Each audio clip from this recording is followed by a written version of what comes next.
dari peluang bersyarat. Peluang kejadian bersyarat itu adalah peluang kejadian yang bergantung kepada peluang kejadian yang lain. Definisi peluang bersyarat yaitu jika A dan B adalah dua buah peristiwa yang dibentuk dari ruang sampel S, maka peluang bersyarat dari B diberikan A didefinisikan sebagai berikut. Di sini kita bisa membacanya dengan peluang B dengan syarat A itu sama dengan peluang irisan A dan B dibagi dengan peluang A, di mana di sini peluang A-nya besar dari 0 dan kecil dari 1. Kita lanjutkan untuk ke contoh soal. Sebuah dadu dilemparkan satu kali dan diketahui mata dadu yang muncul adalah ganjil. Tentukan peluang akan muncul mata dadu yang lebih dari 4. Di sini PA-nya, peluang A-nya itu yang ganjil ada 1, 3, 5, yaitu 3/6 sama dengan 1/2. Untuk peluang B-nya lebih dari 4, itu ada 5, 6 sama dengan 2/6 sama dengan 1/3.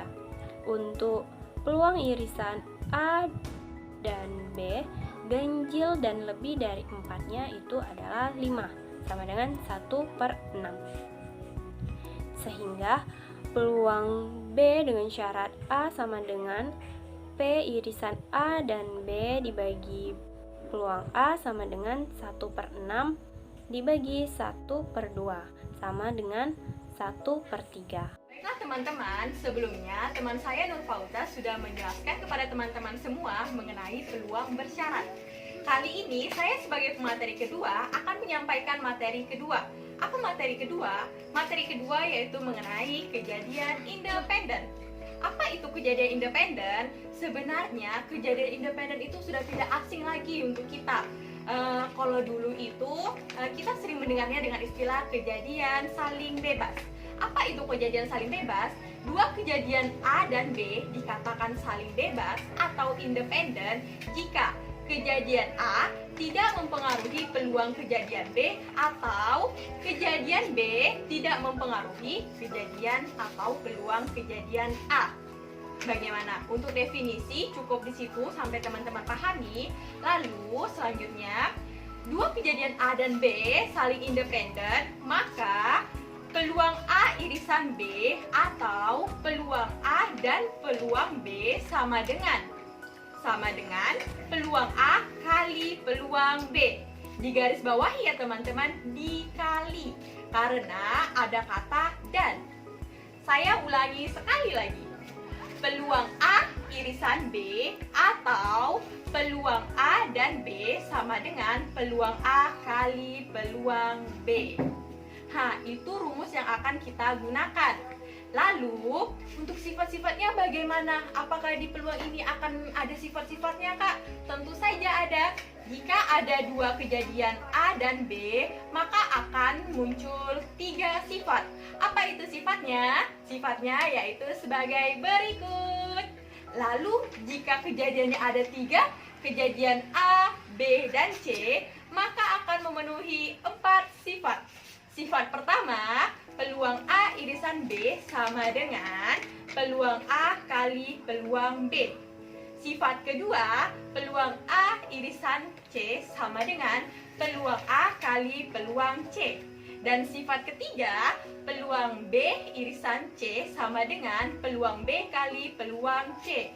Dan sifat yang keempat atau yang terakhir yaitu peluang A irisan B irisan C sama dengan peluang A kali peluang B kali peluang C. Bagaimana teman-teman? Sampai di sini sudah paham belum? Kalau belum jangan khawatir. Untuk penjelasan materi mungkin akan kami sampaikan melalui contoh soal. Nah teman-teman, tadi teman-teman sudah melihat dan mendengarkan penjelasan oleh teman-teman saya yaitu Nur Fauzah dan Sulfiana mengenai peluang bersyarat dan peluang independen. Sekarang saya akan menjelaskan mengenai contoh soal kedua peluang tersebut. Yang pertama, soalnya adalah Sebuah box ikan berisi 6 ikan tenggiri dan 8 ikan tongkol. Akan diambil 2 ikan dari dalam box. Pengambilan dilakukan satu persatu dengan syarat ikan yang telah diambil harus dikembalikan ke dalam box. Peluang terambil kedua ikan tenggirinya adalah pada soal dikatakan syarat ikan yang telah diambil harus dikembalikan lagi ke dalam box. Hal ini berarti tidak ada kaitan antara kejadian pertama dengan kejadian kedua, sehingga soal ini bisa dikatakan dengan peluang independen. Mari kita jawab. Di soal dikatakan terdapat 6 ikan tenggiri dan 8 ikan tongkol. Jadi, terdapat 14 ikan yang ada di dalam box. Pertama, kita misalkan terambilnya ikan tenggiri pada kejadian pertama sebagai I1. Sehingga peluang I1 sama dengan 6/14 sama dengan 3/7. Kemudian kita misalkan I2 sebagai terambil ikan tenggiri pada pengambilan kedua. Maka peluang I2 sama dengan 6/14 sama dengan 3/7. Jadi peluang terambil kedua ikan tenggiri adalah P1 irisan I2 sama dengan peluang I1 dikali peluang I2 sama dengan 3/7 dikali 3/7 sama dengan 9/49. Sehingga peluang terambil kedua ikan tenggiri adalah 9/49.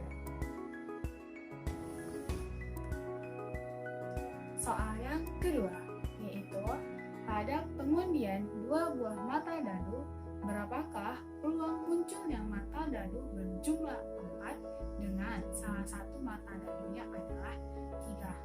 Soal ini merupakan soal peluang bersyarat karena dikatakan mata dadu berjumlah 4 dengan salah satu mata dadunya bermata 3. Mari kita jawab.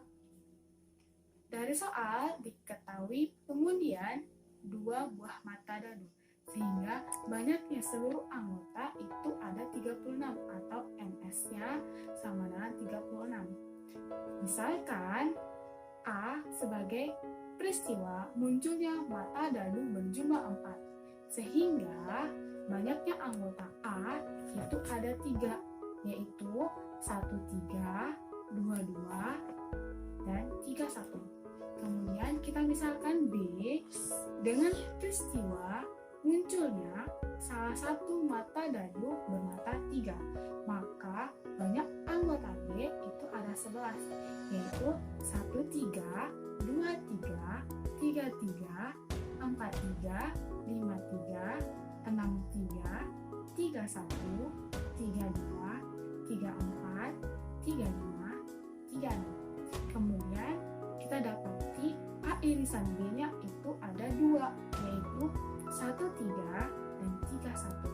Sehingga peluang B dengan syarat A sama dengan P A irisan B per P A, atau sama juga dengan N A irisan B per N A. N irisan B itu ada 2 dan N A-nya itu ada 3. Sehingga peluang B dengan syarat A adalah 2/3. Jadi, munculnya mata dadu berjumlah 4 dengan salah satu mata dadu yang bermata 3 adalah 2/3.